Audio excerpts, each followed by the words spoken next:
we go. Okay, so we're continuing through with the sales part now. So we've, again, should be wrapped up with your marketing part. And Myrna, how are you coming, by the way, on your marketing message and positioning statement? Are you getting closer, getting some ideas put together there?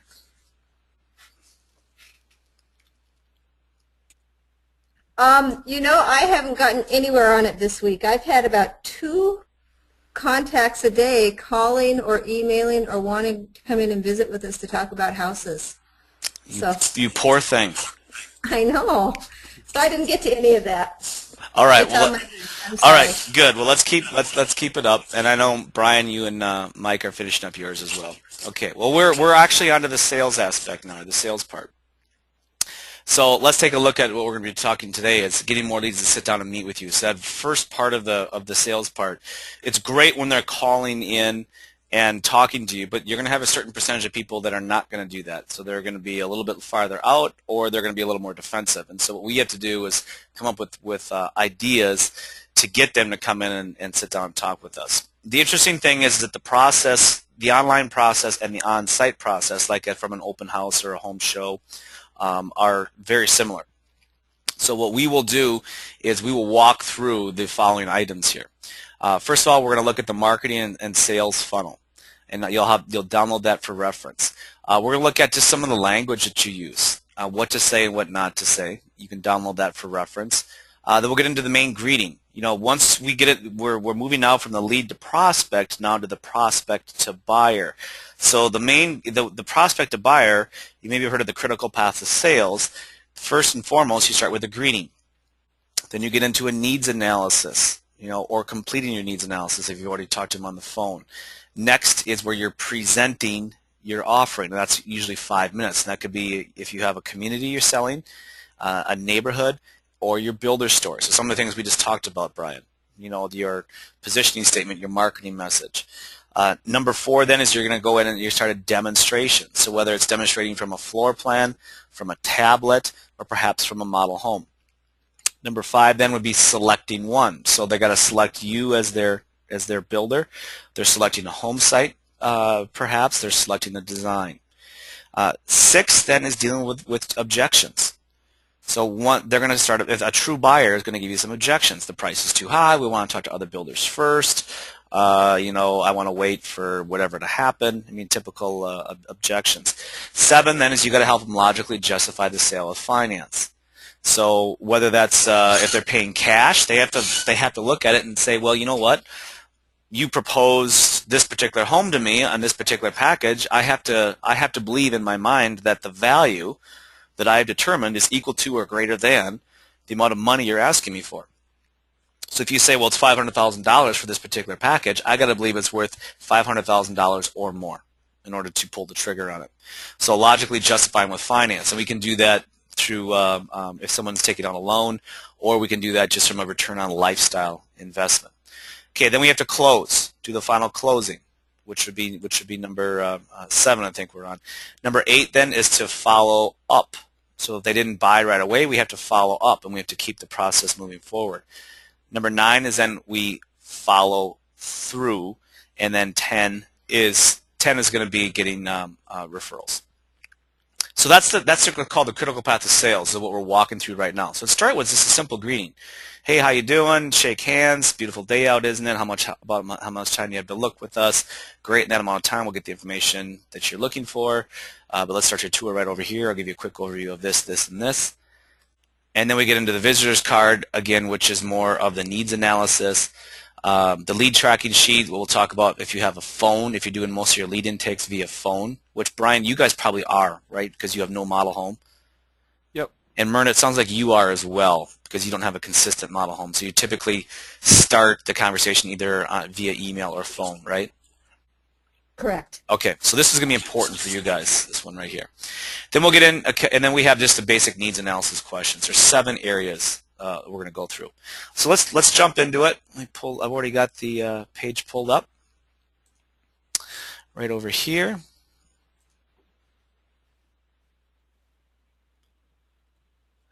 Okay, the most important document that you're going to want to download is this first one.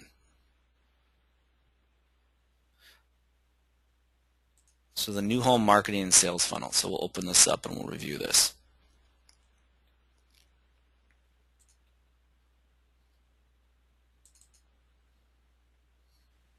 All right, so there's two pages of this document. The first page is really, if you look at, imagine a funnel. So if I'm going to use my handy dandy drawing tool here. Isn't technology wonderful? Look at that. All right. So the lead starts up here, goes down through your funnel. It becomes a buyer down here. And in between here and here, this is your lead to prospect and prospect to buyer conversion process. Okay.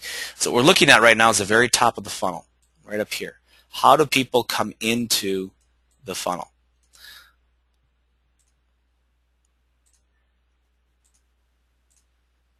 Okay, so number one is an online lead. So this is somebody that's going to come in through your website, through one of the lead capture tools from the Ubix system.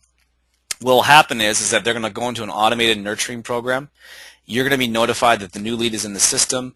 You will then send them an introductory email. If you have a phone number, you will call them on the phone.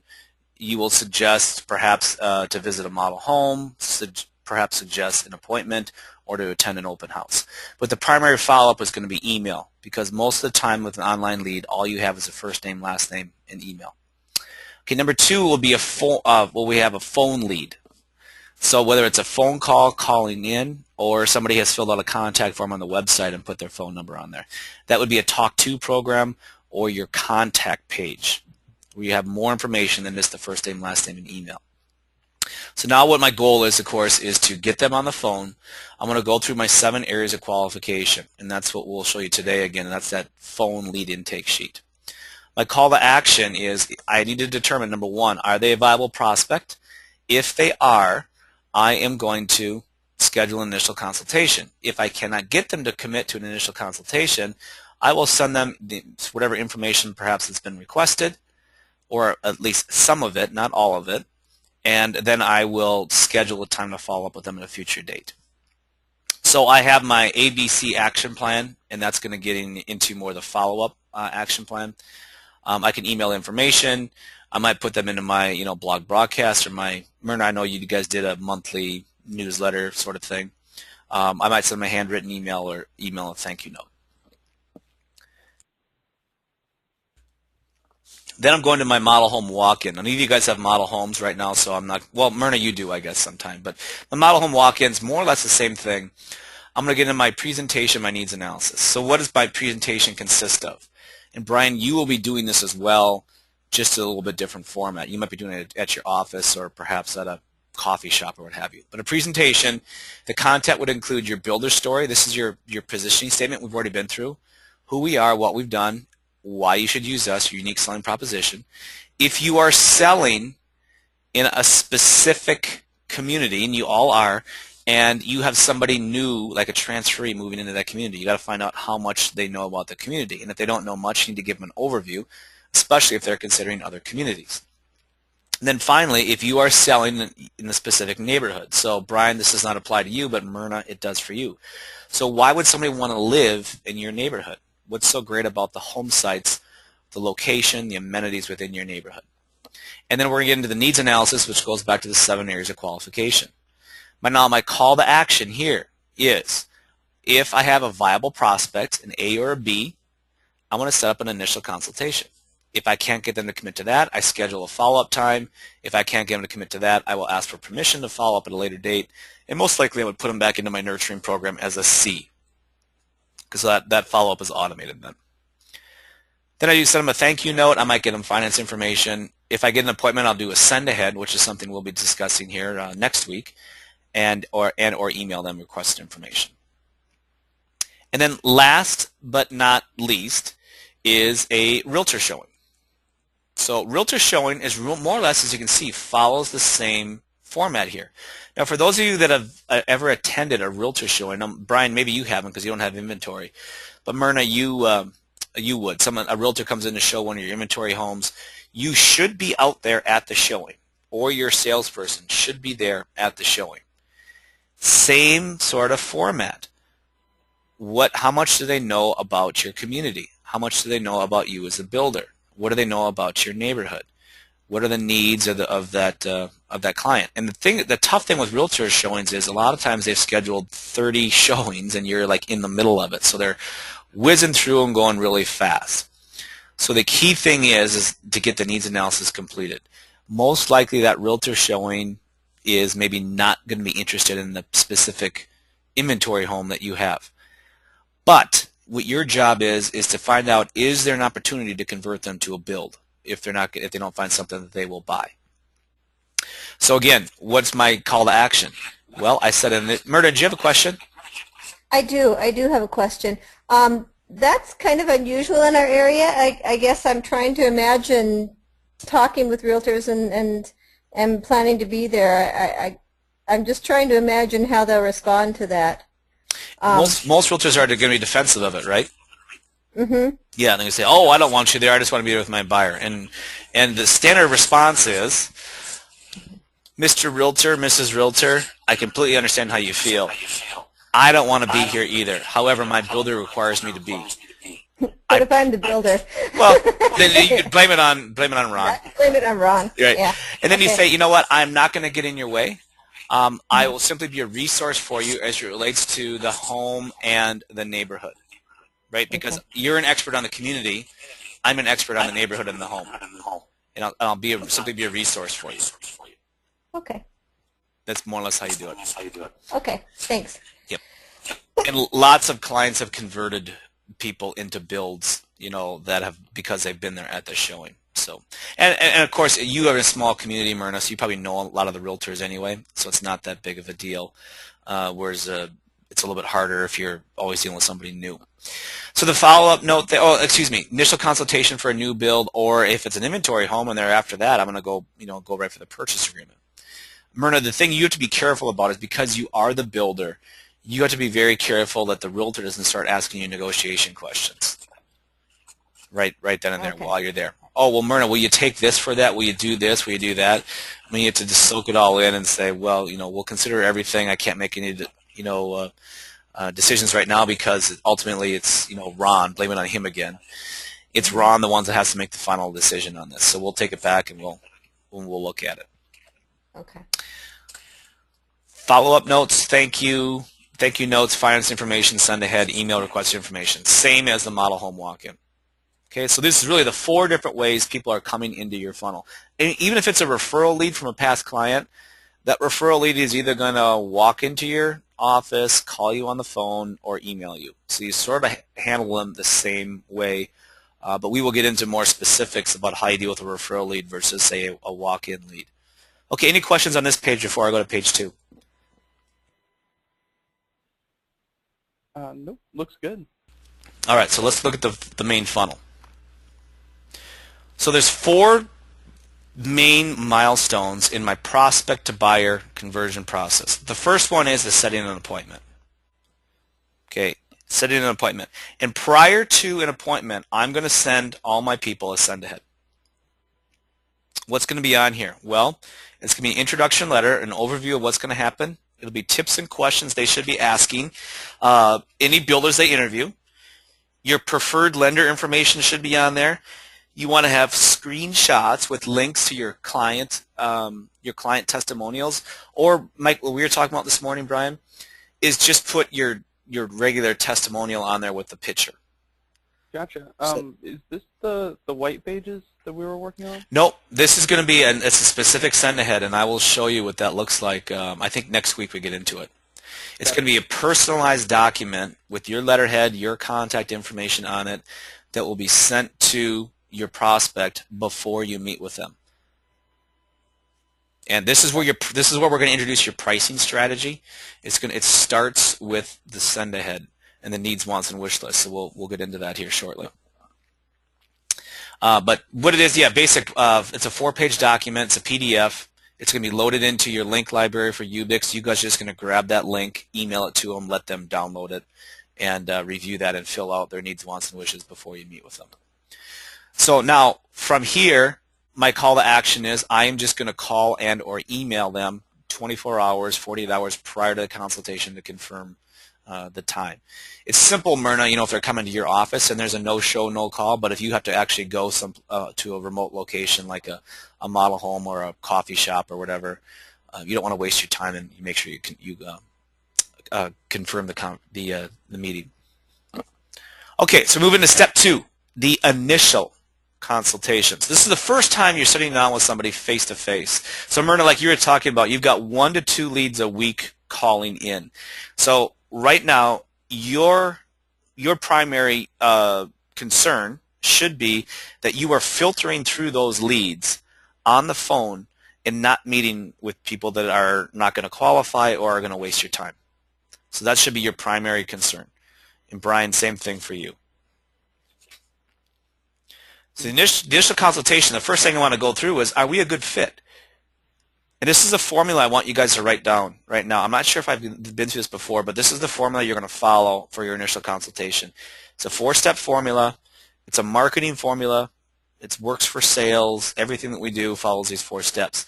So step A is identify the problems. So Brian, what we were talking about before Myrna got on, identifying the problems are, what is driving you to want to move in the first place? You have to understand that. Do they live in an apartment and their neighbors upstairs party, every weekend and they can't sleep, or, they just had a new baby and they want to get out of their townhouse and have something with a yard, or they just had their second or third kid and they're bursting at the seams, or perhaps they're empty nesters now and they want to simplify their lifestyle. But you got to find out what is driving them to do that. So that's identifying the problems. Step B is agitate those problems. So I identify the problem, then I agitate it. In other words, Brian, you are living in the city right now. You're in an apartment. You just had a kid. The kid has no place to play. The apartment's tiny. You've got toys all over the place. You can't. There's no place for no individual room for the child. There's no yard. You guys are bursting at the seams. You're sort of stepping all over each other. You're driving each other nuts. Okay, that's agitating the problem. It's really getting deep into, if you do not change the way you're currently living, what will or will not happen? We'll kill each other, or people just start going nuts. I can't take this anymore, or we get ready in the morning and we only have a half bath in our master bedroom, or we only have 1 bath for the whole house and we're stepping over one another. That's the agitation part of it. You've got to discuss that.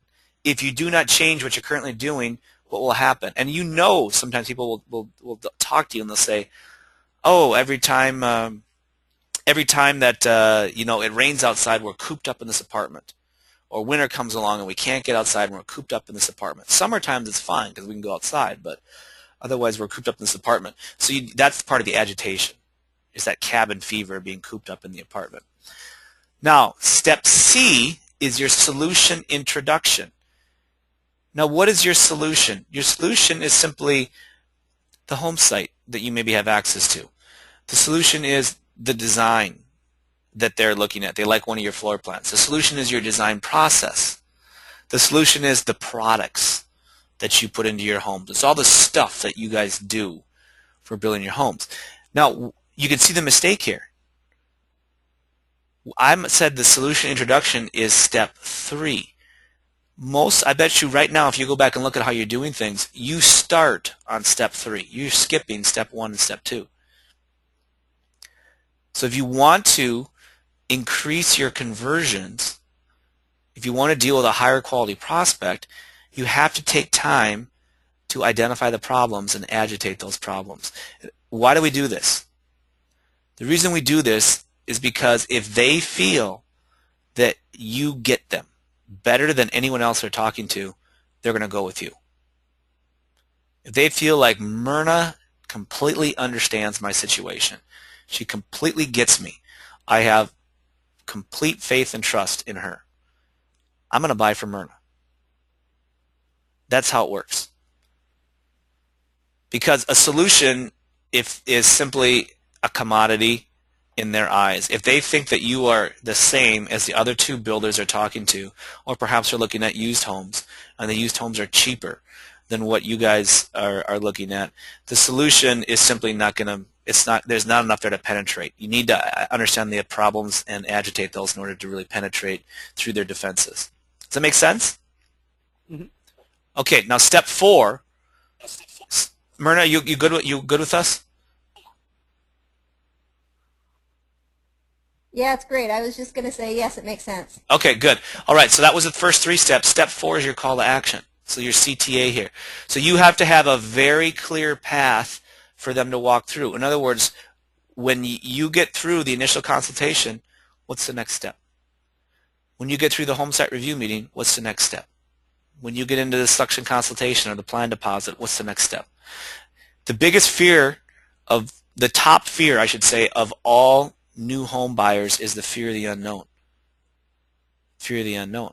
Because everyone has heard horror stories. Some people maybe have lived a horror story if they've built before. And so they need to have a very clear call to action. What is the next step? So from here, your initial consultation, what I have is a call to action is to schedule your home site review. Schedule a call from the lender if they haven't been pre-qualified yet, or maybe both. And Brian, in your case, they maybe already have their land, so you're going to go out and walk the dirt, walk the lot with them and go over some of the, the cost considerations, the constraints of the land, so on and so forth. Do your feasibility study. Gotcha. All right, now let's go back to the guts of the initial consultation. I have the first part is this a good fit? The very first thing that you need to figure out in the first 20 minutes, so you sit down with someone, the first 20 minutes, you want to ask them simply, would you consider building with Ron Terry Construction? So you're going to walk through, and here's the question that is going to trigger this. Have you built a home before? And Myrna, in your case, most of them are going to probably say no. And Brian, in your case, a lot of them are probably going to say yes, because you're dealing with that 3rd or 4th time move up that luxury home builder. So maybe they have, and I don't know, maybe they haven't, but that's a question you have to ask. So we'll just role play this with Brian. Help me out here. So Brian, you be the buyer, I will be the salesperson. All right. Okay. So Brian, I'm curious, have you built a home before?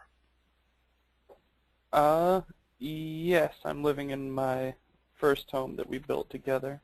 Okay, so you're living in your first home built together. I'm curious, why isn't your current builder building this home for you? Well, the first home that we built was early in the decade, early 2000s, and our first builder actually went under during the housing market collapse.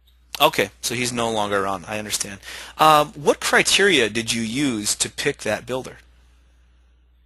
Well, we pretty much talked to about maybe 5 or 6 people, and one person was offering a much better deal than the other people. Okay, much better deal. So price was a big consideration Oh in yeah. choosing that builder. Okay, that's great. And on a scale of 1 to 10, with 10 being fantastic and 1 being not at all good, how would you rate your building experience? I feel like it was about average, probably a 5 or a 6. Okay. And how would you rate your ownership experience? I mean, after you moved into the home, were you satisfied with how the design turned out? Were you satisfied with the quality and performance of the products that were used in the home? And how was the warranty experience? If you had problems, did the builder come back and fix those problems? On a scale of 1 to 10, how would you rate that? There were a lot of things that we would want to change after we got that initial design done, but unfortunately the builder wasn't able to come back, so I'd probably rate it maybe a 3 or a 4. So Brian, based on what you just told me, I'm going to assume that you probably want to make sure that you raise those scores up to an 8 to a 10 versus a 3 to a 5. Is that right? Oh, definitely. Okay. And would it be okay if we talked about, looking at, you made one of the qualifying criteria you used for your previous builder was a low price. Mm-hmm. And would it be okay if we talked about the difference between a low price and a low cost of ownership? Because what you just explained to me was some of those decisions you made based on a low price could have led to what I would call a high cost of ownership. In other words, the home did not perform the way you wanted to perform. You weren't satisfied with the products the way that they performed. You didn't like the design elements of it, and ultimately the builder went out of business and couldn't fix a lot of your warranty items. Assume that was not a very happy experience for you. Is that right? That's correct. Okay, so what I just did, that was you have built before. So what I just did is I figured out what was your previous experience like. You told me it was not good. One of the criteria that you used to pick that builder was low price, and this is what you need to understand: is anytime someone uses price to choose you or anyone else, a low price, you get the benefit of getting once. So I make a purchase decision based on a low price. I get that benefit once. Once I purchase it and move in, that benefit's gone. Now, every day I live in my home is called the cost of ownership. So what happened in your fictitious scenario, Brian, is that you made a purchase decision based on a low price, but it came with a very high cost of ownership. The design didn't perform, the products didn't perform, the builder went out of business, and you couldn't get your warranty items corrected. So very high cost of ownership, because guess what? Now you're remodeling, now your maintenance schedule is a lot higher. You've got to hire someone else to come in and fix things that a good builder who would be around would be able to fix, so on and so forth. So it's a high cost of ownership, and that's just dollars and cents. It's not including the emotional toll, the frustration that goes with not having expectations met, the frustration of having to hire someone, come in, fix your house, the frustration of having to take off of work, be home so some guy can come in who you've never met before, go through your house and try to get something fixed. There's a lot of frustration that goes with that. So in other words, I've done it once, I did it this way, I didn't like it, I want to do it right this time. So what you have to transfer in this first 20 minutes is, are we a good fit? This is the way we believe in doing business. Do you agree with this? If you agree, would you consider hiring us?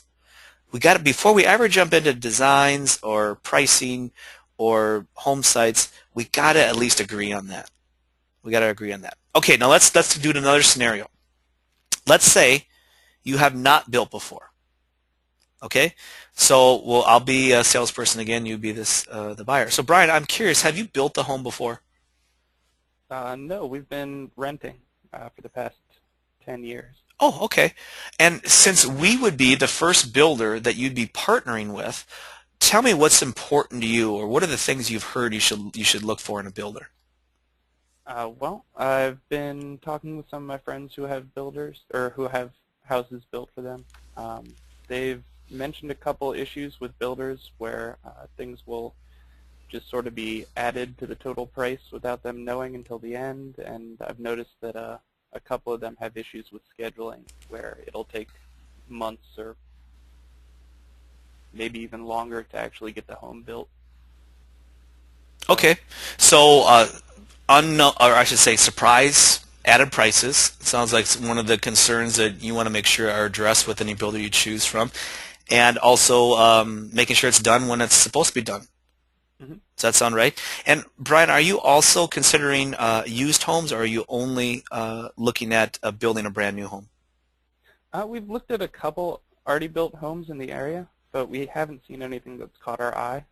We have a couple specific things that we're looking for, and we figured that it would be easier just to get them all in one package. Okay, I agree. So you have looked at some used homes, and I assume if you see something that comes up on the market as a used home that might fit your criteria, you would probably look at it, even though you're contemplating building. Is that right? Yep, we would definitely take a look at it at least. Okay, great. So what did I just learn? Number one, I'm afraid of surprises for pricing. Number two, construction schedule. How do I, make sure that the project doesn't drag on and on? How do I make sure that it's done when it's supposed to be done? And number three, I had better review the differences between new versus used homes. So when I go into, is this a good fit? Guess what are the three things I'm going to talk about? Just that. I will talk about what do we do to ensure that there are no cost overruns. Number two, what do we do to ensure that the project gets completed on time. Number 3, I need to specifically point out the differences between a brand new versus a used home, and that goes right back to cost of ownership again.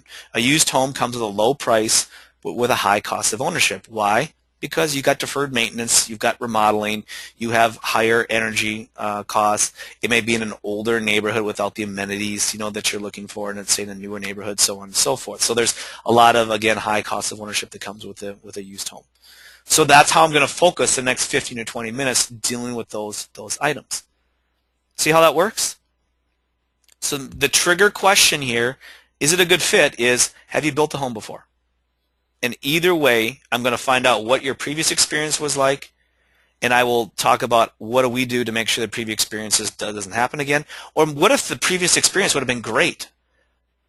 If there's a solid reason why they're not using that previous builder, such as maybe they're out of business, but they had a great experience, I'm going to make sure that I find out, what those things that other builder did really well, and I will confirm that yes, we can replicate and duplicate that based on our processes and systems too.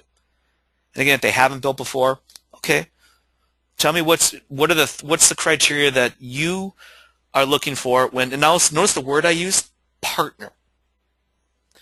Partnering with a builder, and that goes back to changing their focus from the product, which is what they're coming in. They're looking at sticks and bricks. They're looking at floor plans. They're looking at price per square foot.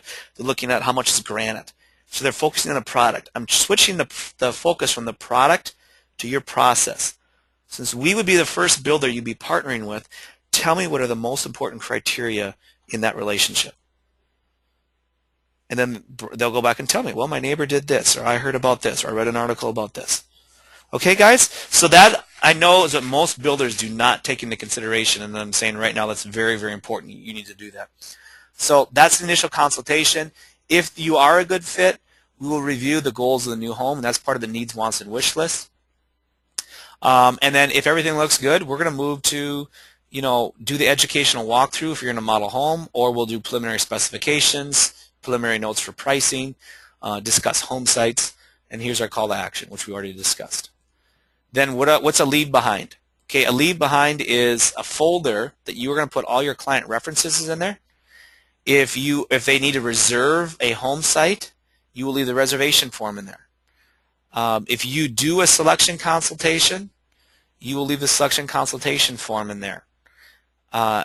Otherwise, you're going to put your plan deposit form in there. Otherwise, you'll put your purchase agreement. If you don't do a plan deposit or selection consultation, you're going to put your purchase agreement in there.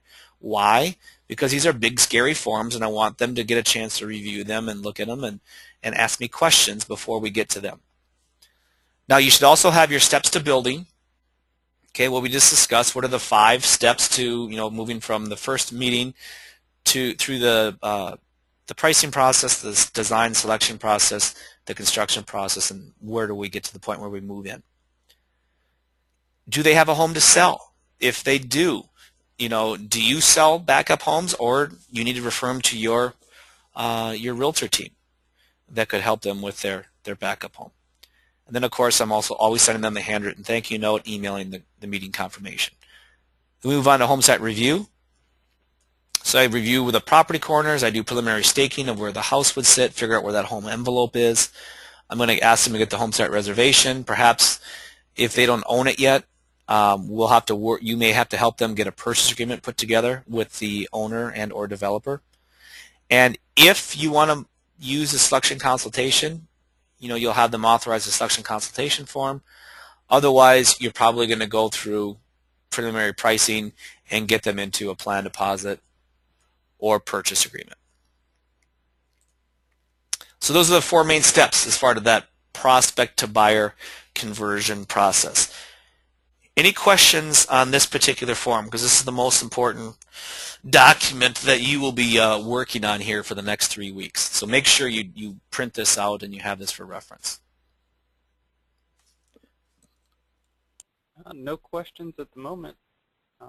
Did want to let you know that Mike just came in. Okay, great. Thank you. Myrna, how about you? I'm feeling overwhelmed with everything, but I'm just going to have to spend some time really digesting things.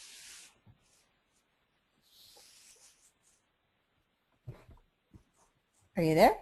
Oh, I'm sorry. Yeah. How does this differ from what you're doing right now?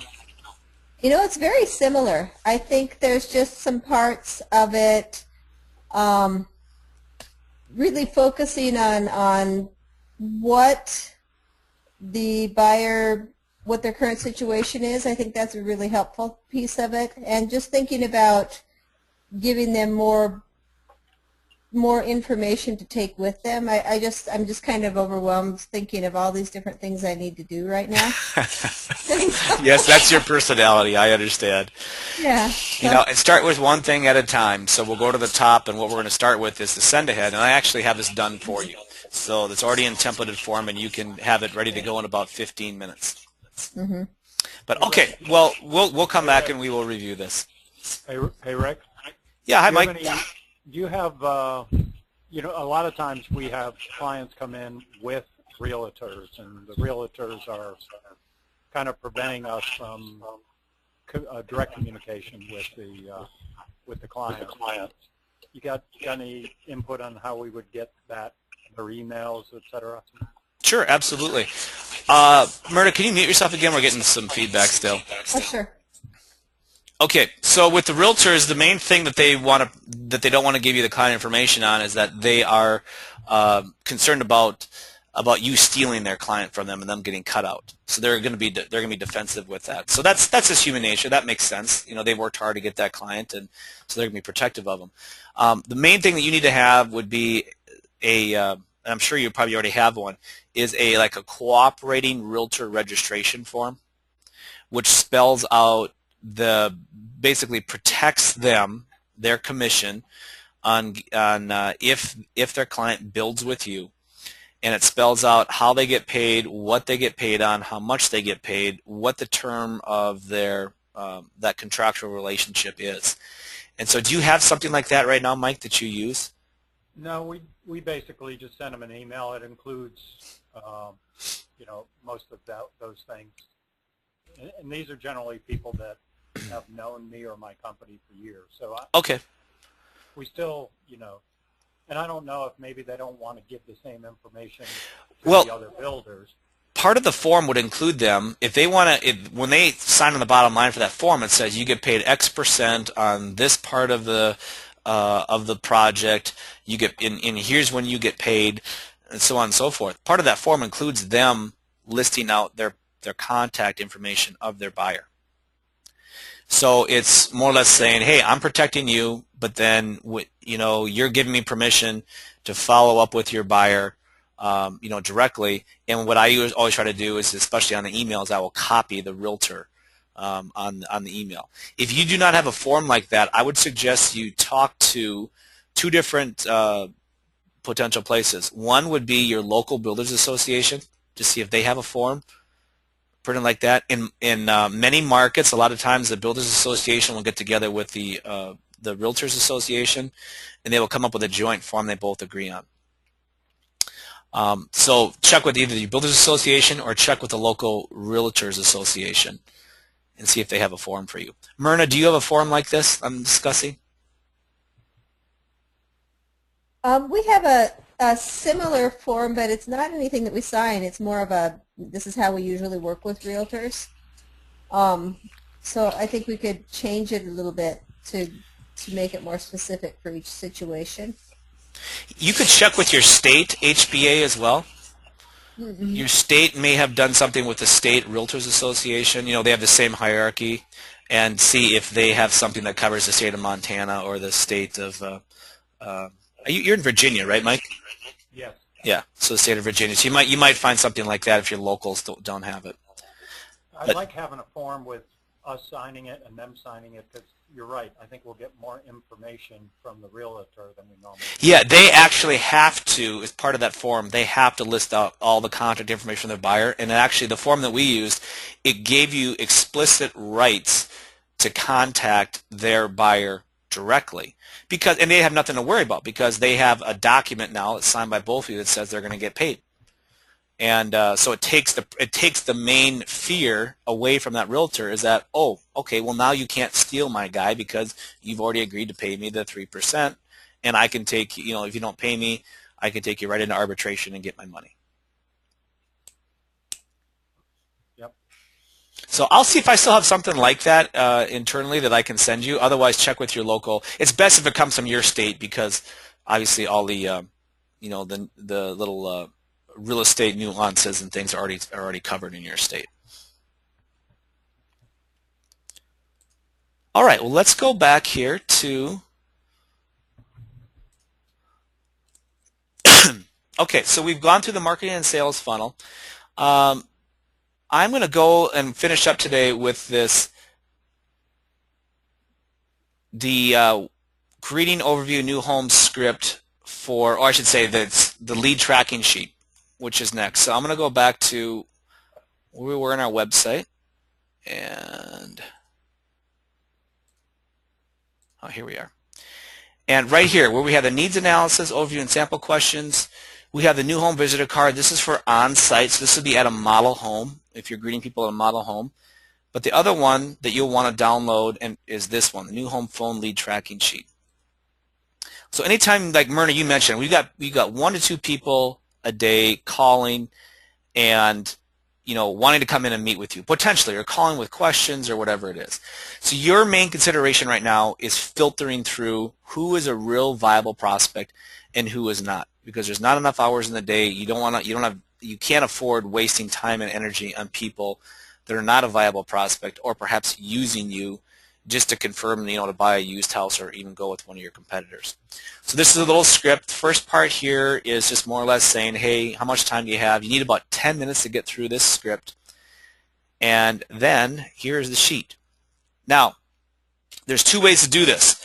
One is you're at your office, you open up Ubix, and you can take all this information in front of you and you can actually put it right into the system as you're talking to them. The second way is you don't have access to do that, but you've got this sheet in front of you, and so you fill out this sheet. Turns out they are a viable prospect, and then you would come back and put the data into Ubix. It's important for you to understand is that everything on this sheet is also in what we call the prospect entry and the tag system inside Ubix. So you can just check a box to say, what location they want to build in, the type of home they're considering, what their hot buttons are, if they've been pre-qualified, so on and so forth. So information goes here. If you notice, we're just starting getting their name and their phone number. So in case you get disconnected, what's the best phone to get back to them? How did they find out about you? Okay, have they been on the website? Very, very important. If they've been on your website, they're going to be a higher caliber prospect than if they have not. If they're a referral lead, higher caliber prospect than if they're just calling off of a sign. If they were referred, let's put that person in here. Let's make sure we get them a thank you sent.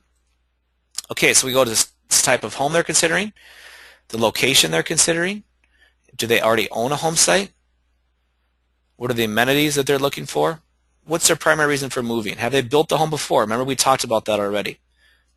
What was the experience like? Who else are they considering? Are they also looking at used homes and or remodeling? And then when would they like to move into? So you ever ask people when you want to get started? They're like, oh, well, we're in no hurry. They don't want to look anxious. So I always ask them to say, well, ideally, when would you like to have the new home completed and so you can move into it?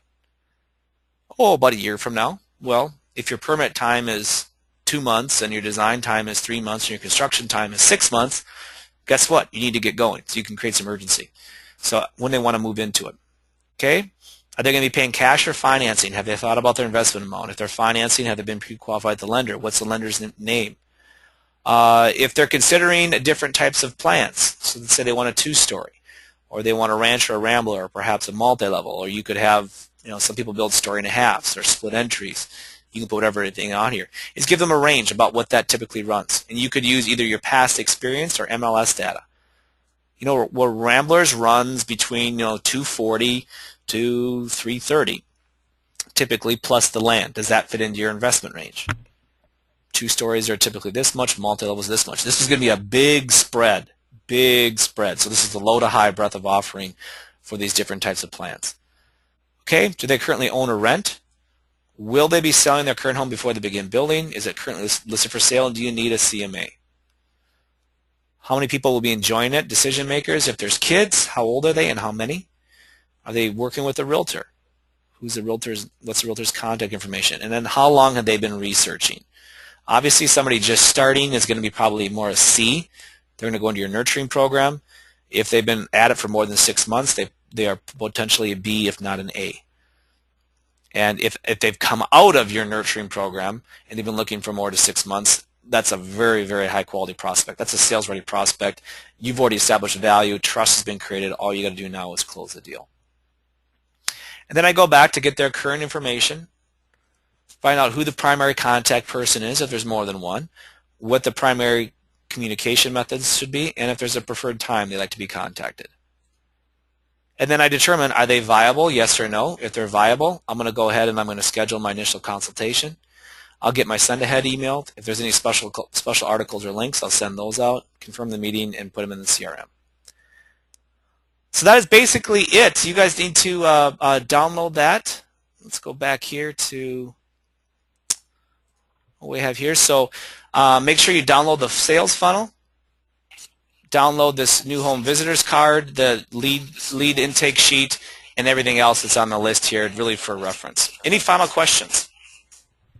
I have a question for you, Rick. Should we be starting right now putting our new prospects into Ubix? I would. As we get them? Okay. Mm-hmm. Yep, and use that tagging system in prospect entry, which matches this sheet I just had on the screen. Okay. I will start doing it that way as of today then. Great. So Rick, the list that we sent to Adriana with our prospects, has she entered those, or do we need to enter those? She will put those into your system. Okay. Yep. And then just the key thing is when you're starting to put your leads and prospects into the system is make sure they are staged correctly. In other words, are they a C, more than a year out, somebody that you're going to put into the nurturing program? Are they a B? So let's just say less than a year, but probably more than 6 months, or are they an A, less than 6 months? So make sure they go in correctly, because you don't want someone who's ready, willing, and able, who you're actively working with, to be part of your nurturing program, or vice versa.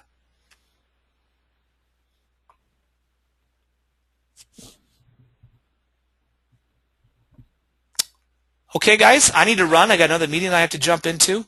But otherwise, we're back on for Wednesdays next week, and we'll move into week 6 here, continue with the sales process. So you've got all your notes here and things you need to do. And as always, if you need feedback on anything, go send me an email. Okay, thanks, Rick. All right, thanks. Have a good weekend. Thank you. Bye-bye. Bye-bye.